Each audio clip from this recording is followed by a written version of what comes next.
Hawak pa rin ni Hanju ang buhok ni Longshan, malamig ang kanyang tinig habang sinabi, kung hindi ka magsusurrender, dito na magtatapos ang lahat. Lumingon si Longshan saglit na nag-isip kung dapat ba siyang sumuko. Ramdam niya ang bigat ng sitwasyon, ngunit nanaig ang kanyang mataas na dangal at pride. Sa huli hindi siya pumayag sa pagsuko. Mas pinili niyang tumayo bilang mandirigma kaysa mabuhay na may pagsisisi. Nang marinig ni Hanju ang matigas na pagtanggi ni Longshan, agad siyang kumilos. Isang mabigat na suntok ang tumama sa mukha ni Longshan, sapat upang ipadama ang agwat ng kanilang lakas. Sumunod inihagis niya ito paitaas at pinaikot-ikot sa ere, tila isang bagay na walang bigat, isang malinaw na pagpapakita ng absolutong pangingibabaw. Isang anyo ni Hanju ang napatanong kung wala bang balak kumilos ang Heavenly Emperor. Kung magpapatuloy ang katahimikan, maaaring tuluyang mawala ang nag-iisa nitong anak na ipis. Samantala sa kabilang panig, labis ang pag-aalala ng mga emperador. Natatakot silang baka tuluyan ng mamatay si Longshan at maglaho ang kanyang kaluluwa kung hindi sila kikilos sa tamang oras. Ang isa ay hindi maitago ang pagkabigla habang ang isa naman ay pilit silang kinakalma. Gayunpaman,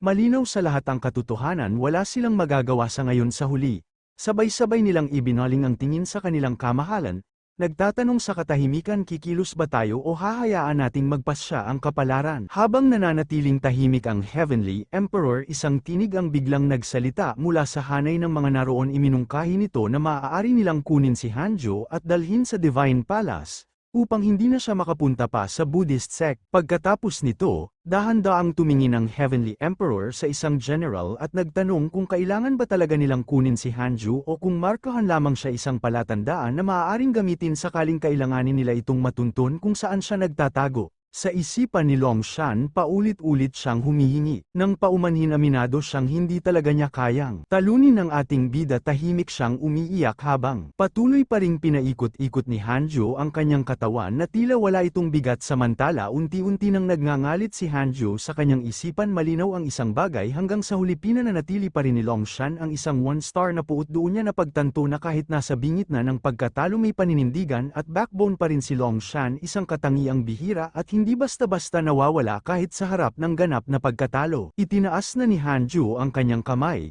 isang malinaw na senadorya. Sa lahat ipinapahiwatig nito na hindi siya bulag sa nangyayari at na ang ama ni Longshan ay nararapat ng lumabas at humarap sa katotohanan. Pagkatapos nito binalingan niya si Longshan at pinakawalan ang mataas na boltahe ng kuryente, na sinabayan ng isang kasanayang kilala bilang Six-Path Soul Engravings. Matapos gamitin ni Hanju ang Six-Path Soul Engravings, napunta ang kanyang kamalayan sa chaos ni Longshan, isang lugar na puno ng kadiliman at kawalan. Sa gitna ng katahimikan, may isang tinig na bamulong, tila nagmumungkahi na baka nais ng Heavenly Court na sumali ang ating bida sa kanilang hanay. Napaisip si Hanju bakit kailangang gumamit pa ang Heavenly Emperor ng transmission art upang makipag-usap sa kanya. Hindi ba nito naisip ang sarili nitong pride at dignidad? Para kay Hanju, ang hakbang na iyon ay hindi simpleng pakikipag-usap, isa itong palatandaan na may mas malalim na layunin ng Heavenly Court sa likod ng kanilang katahimikan. Lumabas na rin ang system notification sa harapan ni Hanju.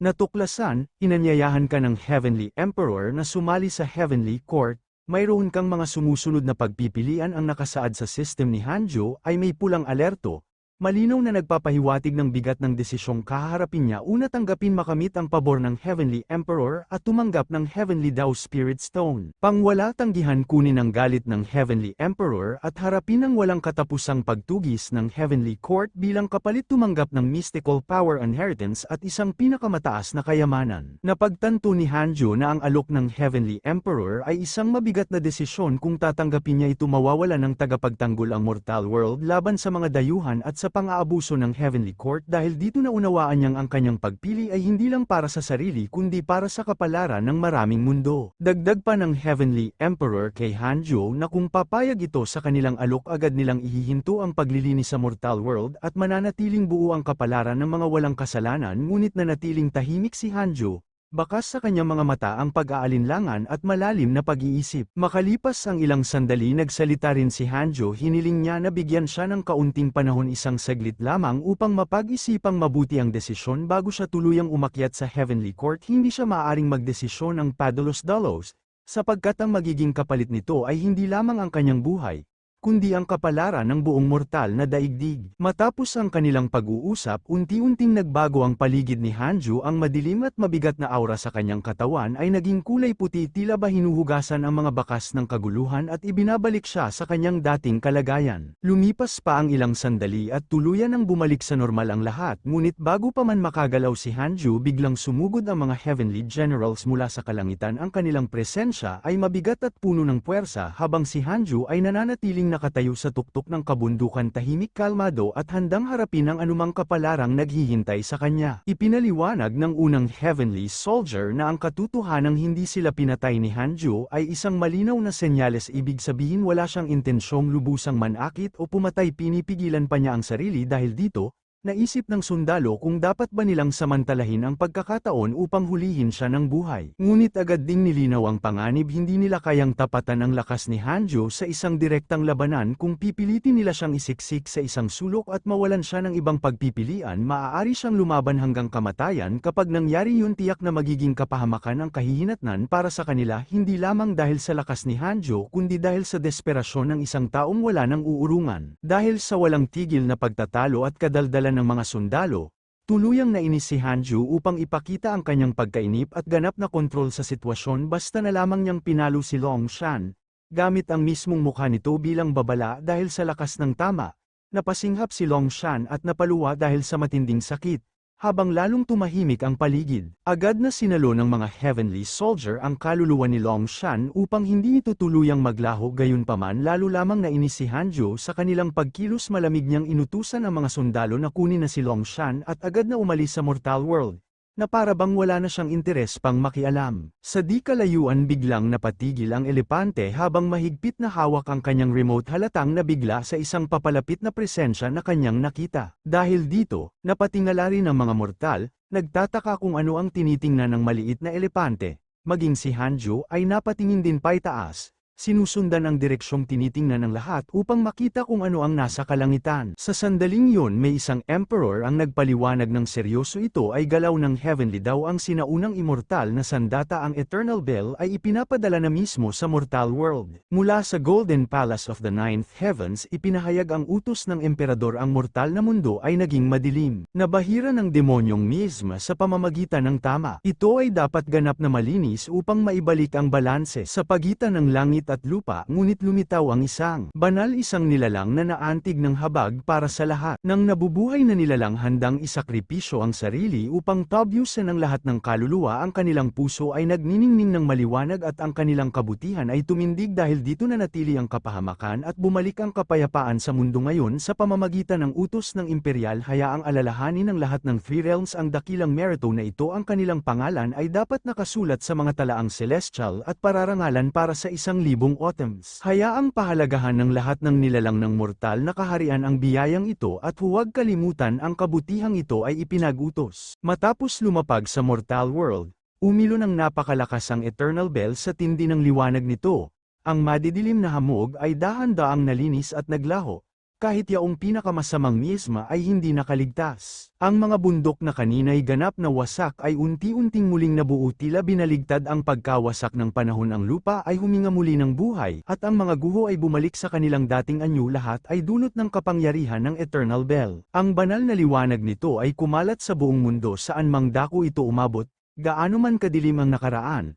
Kaya itong ibalik sa kaayusan ng Eternal Bell. Waring ang oras mismo ay sumusunod sa utos nito. Sa wakas, natapos na ang pagdurusa ng mga mortal. May isang napausal sa pagtataka na wala na ang nyebe na tunaw ang nagyayelong lupa, at napalitan ito ng mga bulaklak at sari-saring halaman na muling sumibol. Kahit ang mga namatay na ay nakabalik sa lugar kung saan sila huling bumagsak, buhay at buo sa muling pagkikita. Ang kanilang mga kapatid ay napaluha sa labis na galit, hindi makapaniwala sa himalang nasaksihan. Agad na nagdiwang ang buong Mortal World sa kanilang muling pagbabalik. Ang mga sigalot at digmaan ay tuluyan ng natapos at ang takot na matagal nang bumabalot sa kanilang mga puso ay napalitan ng pag-asa. Dahil dito, lubos silang nagpasalamat.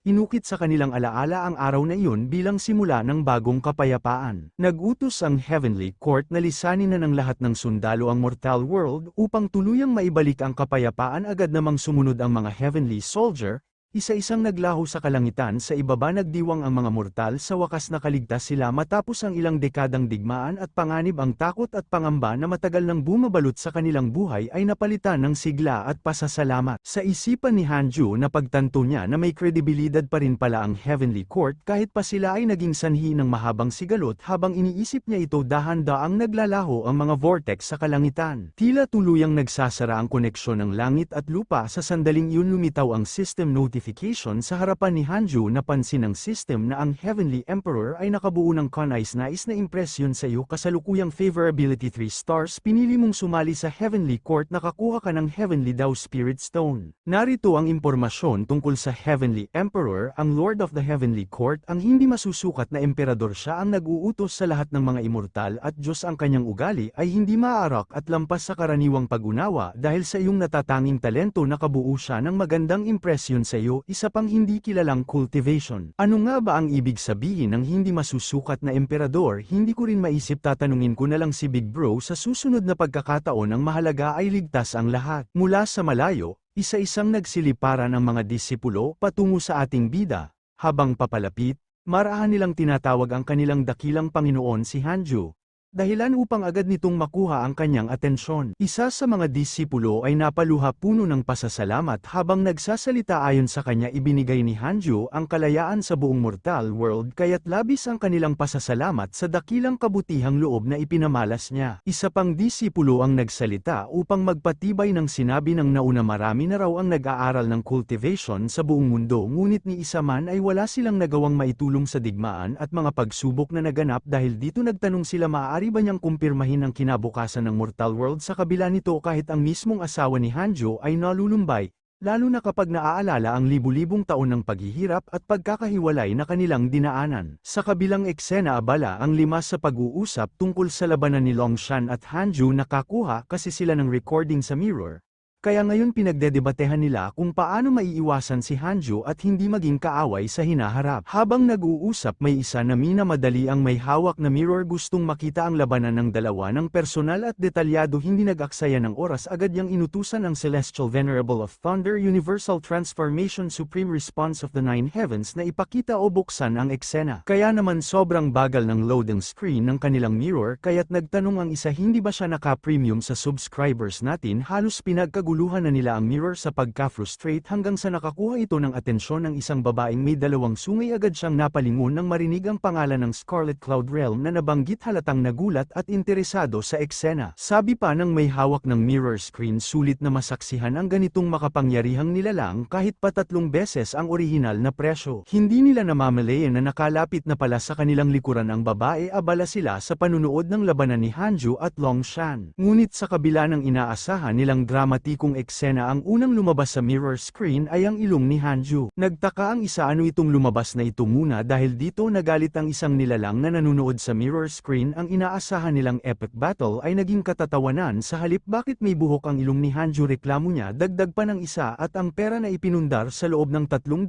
taon na sayang sa walang kwentang palabas. Napangiti tuloy ang babae nang makita si Hanjo. Lalo na ngayon na muling nasaksihan niya ang kagalang-galang na palabas na ipinapakita nito. Balikan natin ang nakaraang panahon noong una silang nagkita nasa nascent soul stage pa lamang si Hanjo, habang siya naman ay nasa Mahayana stage na, ilang taon na ang nakalipas. Namumula at puno ng saya ang babae sa kanyang nasal ayan tunay ngang ayon sa kanyang inaasahan, sa isang dako, nakakuha talaga siya ng pansin, at sa isa pa, sobra siyang na-surprise sa nakita. Alam ng lahat sa mundo na ang taong nakipaglaban sa mga immortal at pumapatay ng mga elder ay isang Diyos dahil dito maraming lugar ang nagsimulang magtayo ng mga templo at mag-alay ng insenso bilang pagpaparangal sa kanya ngunit dahil limitado pa rin ang komunikasyon sa pagitan ng mga rehiyon karamihan sa mga guhit at larawan ay hindi tumpak ang mga estatwa at larawan na nagpapakita ng pagpaslang ng Diyos ay iba sa tunay na hitsura ni Hanjo. Kaya nagkakaroon ng kaunting kalituhan tungkol sa kanyang tunay na anyo. Ayon pa kay Yet Iandong isa ito ang estatwa na ginawa ng dakilang dinastiyang yan inanyayahan nila kaming mga alagad upang magbigay ng puna sa hitsura nito.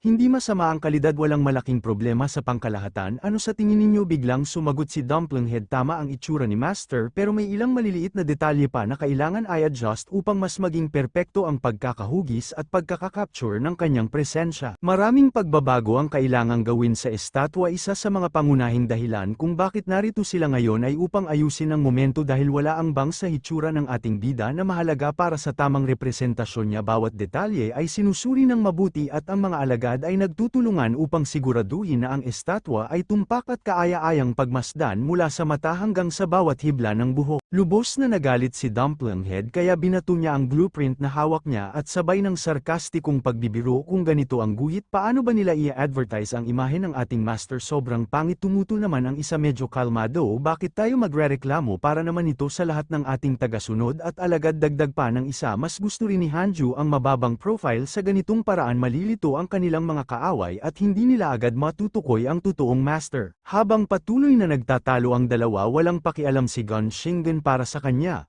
Mas ramdam niya na mas naging masigla at buhay ang kanilang enerhiya kumpara sa mga nagdaang taon. Isang palatandaan na unti-unti nang gumagaling ang mundo. Makalipas ang ilang sandali, humarap si Gun Shingen sa ating bida. Sa katunayan, pumunta lamang siya dahil ipinatawag siya nito upang tanungin kung nakipag-ugnayan na ba siya sa mga susunod na realm. Nagharap silang dalawa nakaupo sa iisang mesa, at doon nagsimulang magpaliwanag si Gun Shingen. 10 taon na ang lumipas mula nang maganap ang kapahamakan ng mga immortal. Ang mga sakuna sa mortal na mundo ay napigilan ko na rin, ngunit wala akong paraan para manatili rito tulad mo. Panahon na para umakyat, pero hindi ko alam kung may pakialam ka pa sakin kahit na alam ko na iba ang ating tinatahak na right choose path. Balang araw naman aakyat ka na rin kung saan ka karapat dapat. Ngumiti si Hanjo at nagsabi, tingnan muna natin, tinalo ko lang naman sila. Kung aakyat ako ngayon, maging leader man ako o isang subordinate, hindi pa rin magiging maganda ang magiging itsura nito. Idinagdag pa niya, pupunta muna ako sa Heavenly Court, pagkatapos noon saka kita matutulungan sa hinaharap. Bahagyang nanlumo ang ekspresyon ni Gun Shingen bilang isang Taoist cultivator. Malinaw sa kanya na sa kasalukuyan mas mataas na ang narating ni Hanjo kaysa sa kanya. Mahirap siyang lampasan kahit pa umakyat siya ngayon. Alam niyang malayo pa rin ang agwat nilang dalawa. Itinaas ni Gun Shingen ang kanyang kamay at sabay na sinabi, sana maging maaliwalas ang iyong buhay sa hinaharap, at muli tayong magkita balang araw. Sa mga mata ng kanyang mga disciple, kitang-kita ang paghanga nila sa ating bida. Kahit na marami siyang pinagdaanan at problema, nanatili siyang humble at hindi nagbago. Dahil dito labis ang pag-idolo nila kay Hanjo, isang tunay na halimbawa ng lakas at kabutihan. Nang itinaas na ni Gun Shingen ang kamay, dinampi naman ang ilong niya sa ating bida, ngunit wala namang pakialam si Gun Shingen sa simpleng kilos na yun. Sinabi pa niya, balang araw, malalampasan mo rin ako. Suportado naman ang ating bida at pinuri siya ng kaunti, dapat gumamit ka rin ng ibang teknik para mabigla ako, dagdag niya. Pagkatapos may iniabot si Gun Shingen isang bag na may mga storage ring, puno ng lahat ng uri ng masasarap na sopas. Hinding-hindi ito mawawala ng bisa, sapat na ito para uminom ka ng 1,000 taon. Sana makita-kita ulit bago mo matapos ang lahat. Hindi nagulat ang ating bida sa regalo, ngunit iba ang kanyang reaksyon. Halatang may halo itong paghanga, pagkatuwa, at kaunting pagka-curious sa intensyon ni Gun Shingen. Makalipas ang kanilang pag-uusap, ipinakita ni Ji Xianshen sa ating bida ang isang makapangyarihang teknik. Nagbago ang langit, naging bughaw ang mga ulap, lumakas ang hangin, at may paparating na ulan. Ang malinaw na tubig ay naging ambon at kasabay nito ay nagkulay asul ang mga mata ni Ji Xianshen, tanda ng pag-activate ng kanyang teknik. Agad na pinakawalan ni Ji Xianshen ang 3 levels Heavenly Dragon Thunder God Tribulation, at walang patumpik-tumpik na sinundan pa ng first level Heavenly Thunder Tribulation, dahilan upang umalingaw-ngaw ang kulog at magngalit ang kalangitan. Tumayo si Hanjo at saglit na nagmuni-muni sa gitna ng walang hanggang ulap at kabundukan. Mag-isa siyang nakatindig, walang kapantay. Hindi ito masama para sa kanya, alam niyang balang araw, mas hihigit pa siya. Ngunit biglang lumitaw ang Heavenly Emperor sa kanyang likuran at sarkastikong nagbiro tungkol sa pagiging sobrang lapit niya sa kanyang kaibigan. Napatalon sa gulat si Hanjo, halos malaglag ang kaluluwa sa tindi ng takot. Hindi na nagtaka ang Heavenly Emperor nang makita niyang halos manghina si Hanjo at muntik nang lumabas ang kaluluwa sa sobrang gulat. Paliwanag niya, Marahil ay nilaktawan lang ng bida ang introduction kaya hindi ito nabasa ng maayos. Biglang naalala ni Hanjo na mayroon pala siyang tatlong favorability mula sa Heavenly Emperor ngayong harap-harapan na sila napaisip siya hindi naman siguro siya sasaktan nito. Sinabi pa ng Heavenly Emperor sa ating bida na hindi na niya kailangang mag-alala siya mismo ang nag-utos kay Shanner na ibigay ang lahat ng kanyang makakaya. Kahit pa ang kapalit nito ay kamatayan. Doon ay biglang nagbago ang pakikitungo ng Heavenly Emperor. Sa halip na pananakot, isang kalmadong presensya ang bumalat sa paligid. Nagpasalamat naman ang ating bida, sapagkat ramdam niyang hindi talaga siya balak patayin bagkus. Binigyan pa siya ng pansin ng Heavenly Emperor ang pagbabago sa kamalayan ng ating bida sa sandaling iyon. Malinaw na hindi lang basta interes ang ipinakita niya, kundi isang seryoso at propesyonal na atensyon tila may mas malaking papel na nakaabang para sa kanya sa hinaharap. Bumilog ang mga mata ni Hanjo, sinasadya niyang ipakita sa Heavenly Emperor na isa lamang siyang mahinang uri ng cultivator, tahimik pa siyang nag-alok ng maiinom na tsaa. Waring walang bahid ng pag-iingat. Ngumiti ang Heavenly Emperor at nagsabi ang tsaa na ito tinimplahan gamit ang usbong ng puno ng fusang ay mas mainam pa kaysa sa protein powder na ibinigay sa akin ni Shanner. Pahabol naman ni Hanjo, mahinahon ngunit may halong pagkamaliksi na maaari siyang mag-request kay Chi Yunxian na kumuha pa ng ilan upang madala ang tsaa sa Heavenly Court. Sa simpleng alok na yun lalong naging magaan ang usapan sa pagitan ng dalawa. Pinuri ng Heavenly Emperor ang katauhan ni Hanjo, alam nito kung kailan luluhod at kung kailan tatayo. May tamang timpla ng pagmamataas at pagpapakumbaba. Aminado pa siyang kulang siya sa ganitong makapal na balat na henyo at kung mas madalas makakasama ni Shanner si Hanjo, baka may tuwid pa ang masasamang ugali nito. Pagkatapos ay diretsahang sinabi ng Heavenly Emperor na hindi karaniwan si Hanjo. Hindi nito nililinang ang Grand Unity daw, nagtipon pa ng mga taong may providence, at piniling manatili sa ibaba imbes na umakyat, isang bagay na kahit siya ay hindi makita sa mga nakaraang buhay ni Hanjo. Sa mga salitang yun, pinagpawisan at kinabahan si Hanjo, gayunman inamin niyang wala siyang itinatago sa harap ng isang kamahalan tulad ng Heavenly Emperor. Tanging katapatan lamang ang kaya niyang iharap. Lumapit ng husto ang Heavenly Emperor sa mukha ng ating bida at marahang ibinulong kung siya ba ay isang taong may social anxiety, takot sa gulo at problema gaya ng sinabi ng Evening Star. Ayaw ba talaga niyang sumali sa Heavenly Court at yun ba ang dahilan kung bakit patuloy niya itong ipinagpapaliban? Sa sandaling yun napaisip si Hanjo, wala siyang ganap na kasiguraduhan kung tama ang sinasabi ng Heavenly Emperor, at lalo siyang napatigil sa pag-iisip sa tunay niyang dahilan. Sinuri ng Heavenly Emperor ang buong buhay ni Hanjo at napansing kakaunti lang ang naging ugnayan nito, mas kaunti pa kaysa sa isang karaniwang mortal dahil sa pag-uusisa hinulaan niya ang unang bahagi ng buhay ni Hanjo at doon niya natuklasang isa pala itong kakaibang nilalang na namuhay sa asetisismo mula pa pagkabata. Nabansagan tuloy ang Heavenly Emperor na baliw. Sinabi ng Heavenly Emperor, kung ganoon, hindi kita pipilitin. Kung ayaw mo talagang masangkot sa gulo, ayos lang din. Mula ngayon, papalitan mo na si Chi Yunxian bilang immortal na opisyal ng kaharian na ito. Ikaw na ang mamamahala sa buhay at kamatayan ng Heavenly Dao. Tungkol naman kay Chi Yunxian, ipinaliwanag niya na alam niyang maganda ang relasyon nila, mapopromote siya, at hanggat walang malalaking kaguluhan, walang immortal na darating para istorbohin ka sa aspeto ng paggamot at paglilinang, makakatanggap si Hanjo ng parehong mapagkukunan tulad ng isang prinsipe. Sa pangkaraniwang araw, hindi na niya kailangang dumalo sa Imperial Court sa itaas na kaharian, at ang mga utos ng estado ay hindi na magiging kanyang responsibilidad. Tila nag-iisip si Hanjo ng malalim, iniisip niya kung ito ba ay isang magandang propaganda lang o tunay ngang nangyayari ang ipinapangako sa kanya. Napapansin niya rin na may iba't ibang uri ng cultivation na nakapaloob sa alok, hindi lang basta kapangyarihan kundi posibleng pamamahala at responsibilidad sa makalangit na Dao. Ngunit sa kabilang banda mukhang kainahinala ito. Kung titingnan mula sa ibang anggulo, maaari rin itong mag-alis ng anumang pag-asa niya na magkaroon ng sariling awtoridad o katanyagan sa hinaharap. Hindi naman sa ayaw niya sa alok, pero ramdam niya na may kasamang limitasyon at trap sa likod ng lahat ng kabutihan na ipinapakita. Sinabi ng Heavenly Emperor na magpapadala siya ng kinatawan para personal na tumulong kay Hanjo kung may kailangan ito. Naintindihan agad ni Hanjo na ang ibig sabihin nito ay itinatago siya sa mata ng Heavenly Court. Ipinaliwanag ng Heavenly Emperor na malalim at magulo ang politika sa Heavenly Court, maraming puwersang nagbabanggaan, kaya mas ligtas para kay Hanjo na manatili sa likuran. Na pagtanto ni Hanjo na tila ginagawa siyang lihim na alas, isang reserbang lakas na hindi lantad. Pero mahalaga kapag dumating ang tamang oras, Ipinahayag ng Heavenly Emperor ang tunay niyang hangarin palakasin si Hanju upang maging ikalawang banal na general.